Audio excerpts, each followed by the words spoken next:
Hey guys, so Olivia and I wanted to do a video about Bali in terms of like our first impressions when coming out here. We've been here, this is our last day, but it's day 6 for us. We split our trip half between Ubud and Nusa Dua, which is right on the water, which is fantastic. But we wanted to give our review, an overview of what we thought of Bali, especially initially in the first couple days. There's a lot of content creators who are posting about Bali, and you only really hear the positive things, and you see all these great pictures and videos online, which is true. We got some really good shots and saw some really nice things, but there's a lot of other things that people don't discuss that we found very problematic, and I'm going to kind of run through that. So first thing is traffic. Traffic is horrible here. We're from New York City. We don't drive, but you know, we take taxis or take Ubers and things like that. So like we're pretty comfortable saying that, hey, New York does have pretty bad traffic, and that's to be expected with a city of about 8 or 9 million people.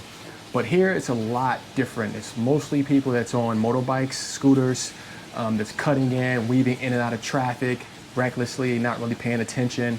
And then you also have like young kids, babies, that's on these scooters with their parents as well. So you want to be very mindful and careful that you're not going to hit anyone, because that'd be a whole nother issue that would definitely ruin someone's vacation.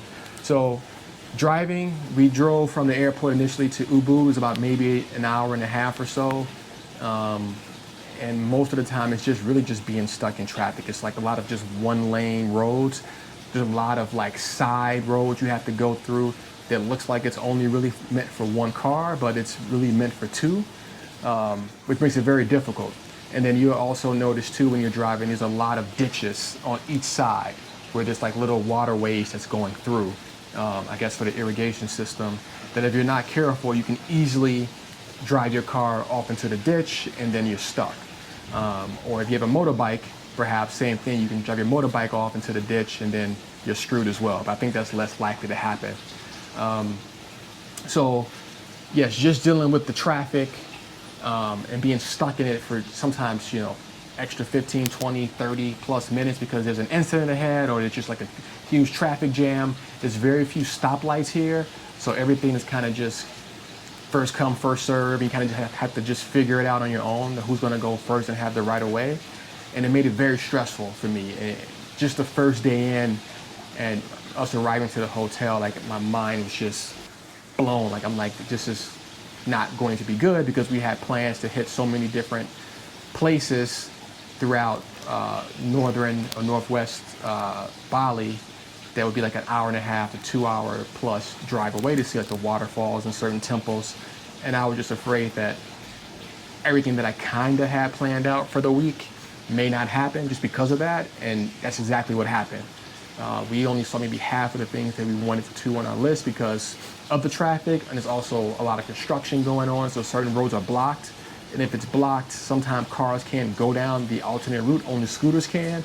So then you end up getting stuck, and trying to figure out a workaround is almost impossible because there's only a certain amount of roads that go certain places, so it's very limited. So we found that very challenging and very stressful. So if you do plan to come to Bali, I recommend hiring a driver, maybe renting a scooter if you want to go that route, but definitely hiring a driver or getting some sort of like tour guide to kind of take you places that's kind of relieve you of all that excess stress that you would have when you're driving around a city or in the countryside even. But the third thing is, you probably heard of this term like Bali belly, which is something my wife mentioned to me before initially coming out here. People get sick due to the food or the water, or it could be from a bug bite or something like that, because sanitation for food is not really something that they take as a high priority. So we went to a couple local places, and the second day we went to this place that was famous for like pork ribs and sausages and things like that. And we ended up eating there. I ordered tons of food. We had sausage, ribs, salad, soup, you name it. A few hours later, stomach was totally destroyed. Like juice. You had juice. I also had juice, yeah, as well. Fresh juice, which they probably did put like the ice cubes in there, which could have also helped or contributed to that as well. But I also had, yeah, watermelon juice. So I'm not really sure what did it, but I would say maybe like 6 hours after I ate, my stomach was just in knots and constantly going back and forth to the bathroom, very weak, lightheaded, fatigued, major headache, you name it. So the following day, I ate a pretty light brunch, and with just rice and toast and things like that. I stayed away from fruit or any juices, just drink water. And then I ended up picking up some Imodium for diarrhea, which kind of helped, but not really. And here I am at day 6, and I'm still sick.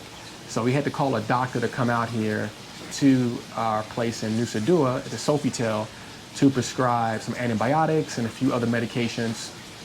I think it was like maybe 6 in total that I need to take over the next like 4 or 5 days. He said that I should feel better by the end of the night, but definitely within 48 hours I should be 100% healed. He said typically this situation, people may be sick for only a day or two, but the fact I've been sick for so long, there's some sort of infection involved, and I guess I let it go on a little bit too long. So it's been very difficult, me just trying to navigate with that, especially being stuck in traffic. We went to a waterfall. I had changed and planned on jumping into the water, and I couldn't just because my stomach was killing me, and we had to end up leaving. And it was a good 20-30 minute hike, and a very strenuous, steep hike at that I barely made it out. It was very tough. So if you have a weak stomach, which I don't, I've never really gotten sick before from food, and I've been to many third world countries in Central South America, also Southeast Asia. Drink the water, the fresh fruits, food, and never ever had an issue until now. So the doctor did say India and Bali is definitely one of the 2 most places that people tend to get some sort of stomach issue because of all the spices and things like that. So now that I know that, I'll definitely want to pass that information on and be very careful so that it doesn't ruin your trip like it pretty much ruined mine. Too, she also got bitten by mosquitoes, which we both did, but hers is a little bit worse than mine. So be careful of that, especially when you're in the Ubud area, in the jungle area. It's a lot of insects and stuff, so be very careful. And to segue into number 4, which is the critters. So we stayed in Ubud in a very beautiful hotel. I think it's 4 or 5 stars. We tend to stay in very nice high-end places. And we stayed in a wooden villa. And one thing that we didn't know is that the wooden villa was constructed with a lot of openings, I guess, for airflow. The problem with that is that it was a lot of vegetation around this property and in the backyard of where we were staying. So the first night we had encountered, I was taking a shower and there was like a huge frog stuck in the rafters, and I could see like the head poking out. So I called the front desk. They sent a couple guys over, and the frog was actually a lot bigger than I thought it was. And they caught it, and I guess they took it out and released it someplace. Second night, huge lizard, about this big, near the shower once again. We called someone, the guy came, he just kind of hit it, and it just ran off like outside, and then I ended up seeing it later on the same day, maybe a couple hours later, in exactly the same spot. And then later on that night, I went to the restroom because I had Bali belly, and there's another lizard not too far from where the first one I saw was a totally different one because it was a different color. And these lizards are pretty big out there, so I was expecting to kind of see more bugs, bigger bugs and things like that, but I felt like I was more so seeing like reptiles and amphibians and stuff throughout my stay at Ubud. And when we were walking at night, going to the restaurant or coming back from our excursions, we would see like these huge snails and frogs and things just on the property, just all over the place. So, yeah, definitely something to think about when you're renting a place or staying in a hotel, to make sure that it's someplace that doesn't have a lot of openings and is fully enclosed so that you don't have that issue. Let's see, the 5th thing here is the weather. So the weather, they say it's only 2 seasons, rainy and dry. The rainy season ends in March, and we're here now. We came here May 8th, and at least in the Ubud area, it rained every day, and I mean, it rained hard, like non-stop, 10, 12 hours, especially overnight, and you can just hear it coming down on our hotel roof. And I mean, it was pretty scary, like loud thunder and lightning. And we thought for sure that the second day we were going to miss out on everything because it didn't really let up. Fortunately, it did. It was a lot of off and on, so we did get a chance to go to like the rice field and a few other things that you'll see posted. on our page, but the weather definitely was a huge issue because traffic's already bad, and now you add rain to it, some flooding, things like that. You really can't get good pictures, or the hike becomes a lot more strenuous because now everything's muddy and really nasty. So that was very tough as well. Surprisingly, when we came to Nusa Dua, very sunny, no rain. It looks like the forecast is pretty clear. So I think it's just more so the location that we went to. The last thing was early nights. So, you know, typically back in the States, and even other countries, once it's spring, summer, the daylight hours become a lot later. So you may not start to see it get dark till around 8 o'clock, 9 o'clock.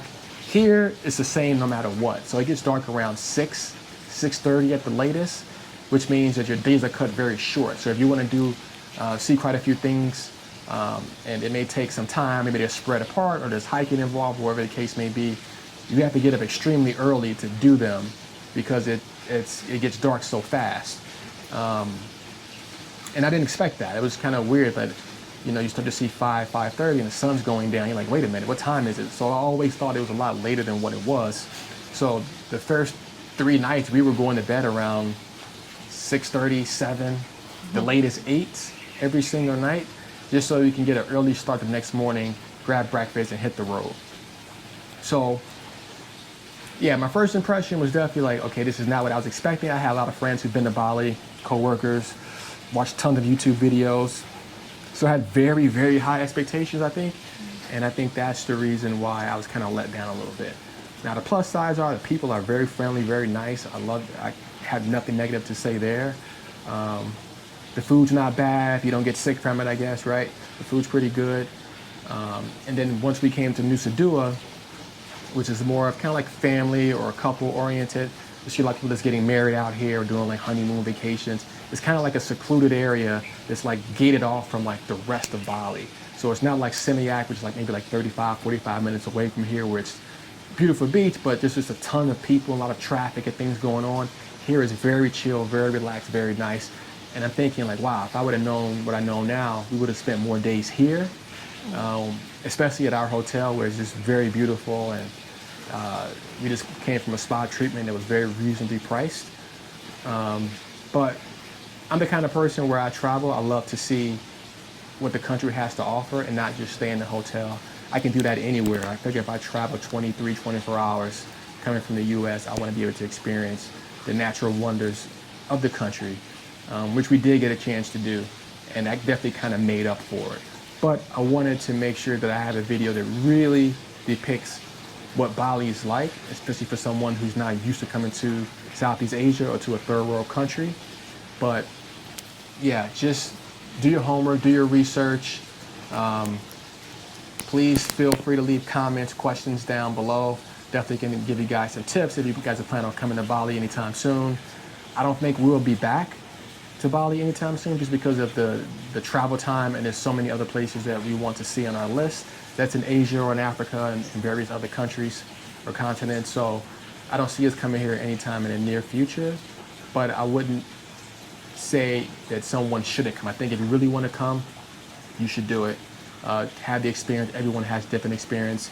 For her and I, it was just a little bit troublesome, especially for me with the driving more than anything. I mean, just driving an hour or two would just take all my energy away because you're constantly looking around and you don't want to hit anyone on a scooter. You don't want to have a car crash or anything like that. So it just made me just very uneasy and uncomfortable. So now we're heading to Singapore tomorrow, where it's a little bit more normal. We're not driving. We're going to just take taxis or Ubers or whatever. And we're going to be there for the next 48 hours until we make our way back home. So definitely keep an eye out for that video. We have a lot of things in store, a lot of things planned. So hopefully we can hit all the things on our list, at least most of them. And if not, maybe we'll come back. But yeah, that's it. Thank you guys for tuning in, and talk to you next time.